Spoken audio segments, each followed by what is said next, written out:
ಕರೋನಾದ ಅಬ್ಬರಕ್ಕೆ ಮೈಸೂರಿನ ಮತ್ತೊಂದು ಚಿತ್ರಮಂದಿರ ಬಲಿಯಾಗಿದೆ. ಸುಮಾರು 72 ವರ್ಷಗಳ ಇತಿಹಾಸವನ್ನು ಹೊಂದಿರುವ ಮೈಸೂರಿಗರ ಅಚ್ಚುಮೆಚ್ಚಿನ ಲಕ್ಷ್ಮೀ ಚಿತ್ರಮಂದಿರ ಇತಿಹಾಸದ ಪುಟಗಳನ್ನು ಸೇರಿಕೊಂಡಿದೆ. ಕರೋನಾದ ಹೊಡೆತಕ್ಕೆ ಆರ್ಥಿಕ ಸಂಕಷ್ಟವನ್ನು ಎದುರಿಸಲಾಗದೆ ಚಿತ್ರಮಂದಿರವನ್ನು ಶಾಶ್ವತವಾಗಿ ಮುಚ್ಚಲು ಮಾಲೀಕರು ನಿರ್ಧರಿಸಿದ್ದಾರೆ.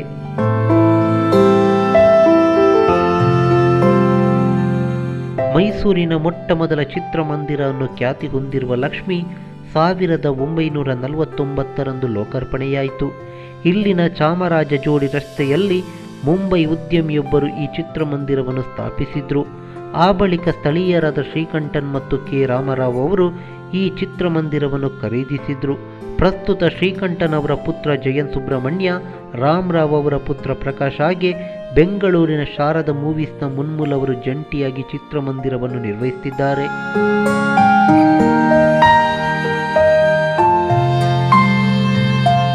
1949ರಿಂದ ಚಿತ್ರ ಪ್ರೇಮಿಗಳನ್ನು ರಂಜಿಸಿದ್ದ ಲಕ್ಷ್ಮಿ ತನ್ನ ಆಟವನ್ನು ನಿಲ್ಲಿಸಿದೆ.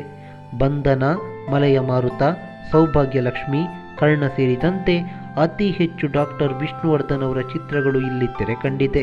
ನಾನೊಬ್ಬ ಕಳ್ಳ, ರವಿಚಂದ್ರ, ನೀ ನನ್ನ ಗೆಲ್ಲಲಾರೆ, ಜ್ವಾಲಾಮುಖಿ, ಧ್ರುವತಾರೆ, ಗುರಿ, ಜೀವನ ಚೈತ್ರ ಸೇರಿದಂತೆ ಒಂದಿಷ್ಟು ಅಣ್ಣವರ ಚಿತ್ರಗಳು ಕೂಡ ಇಲ್ಲಿ ರಿಲೀಸ್ ಆಗಿದೆ.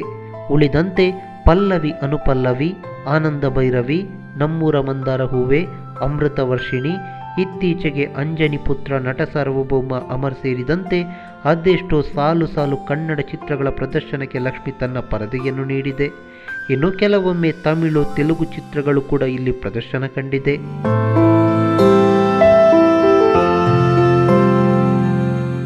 ಆಪ್ತರಕ್ಷಕ 25 ವಾರವನ್ನು ಪೂರೈಸಿದ್ರೆ ದರ್ಶನ್ ಅವರ ಸಾರಥಿ, ಬುಲ್ಬುಲ್, ಜಗ್ಗುದಾದ ಚಿತ್ರದ 100 ದಿನಗಳ ಸಂಭ್ರಮಕ್ಕೆ ಲಕ್ಷ್ಮಿ ಸಾಕ್ಷಿಯಾಗಿದೆ.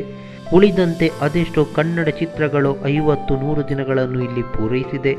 ಇಷ್ಟೆಲ್ಲ ಇತಿಹಾಸವನ್ನು ಹೊಂದಿರುವ ಲಕ್ಷ್ಮಿ ಇನ್ಮುಂದೆ ನೆನಪು ಮಾತ್ರ. ಕರೋನಾದ ಸುಳಿಗೆ ಈಗಾಗಲೇ ಮೈಸೂರಿನ ಶಾಂತಲಾ, ಶ್ರೀ ನಾಗರಾಜ ಚಿತ್ರಮಂದಿರಗಳು ಸಿಲುಕಿ ಕಣ್ಮುಚ್ಚಿದ್ದು, ಈ ಸಾಲಿಗೆ ಇದೀಗ ಲಕ್ಷ್ಮಿಯು ಸೇರ್ಕೊಂಡಿದೆ.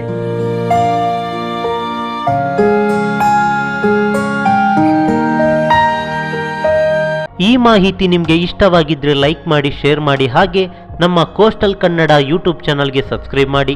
ನಮ್ಮ ಹೆಚ್ಚಿನ ಅಪ್ಡೇಟ್ಸ್ಗಳಿಗಾಗಿ ಕೋಸ್ಟಲ್ ನೆಟ್ವರ್ಕ್ ಇನ್ಸ್ಟಾಗ್ರಾಮ್ ಪೇಜ್ ಹಾಗೆ ಫೇಸ್ಬುಕ್ ಪೇಜ್ಗೆ ವಿಸಿಟ್ ಮಾಡಿ. ಧನ್ಯವಾದಗಳು.